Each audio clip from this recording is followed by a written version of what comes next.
Алла Тағаланың көркем есімі Әр-Рахман. Толық мағынасы аса рахымды, аса қамқор.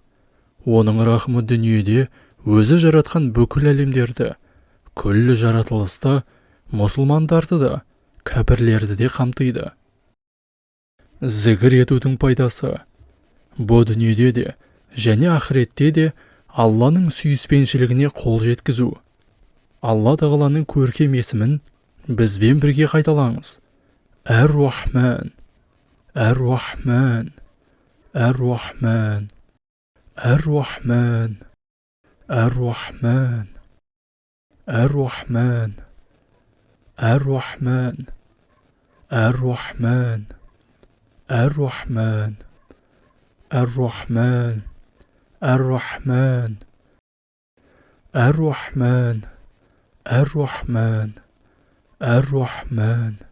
Дұғамызда Я Рахман, аса рахымды, аса қамқор деп дұға етсеңіз, Алла Тағаланың сүйіспеншілігіне қол жеткізу мүмкіндігіңіз бар. Алла Тағала дұғаңызды қабыл етіп, ниетіңізді асыл етсін.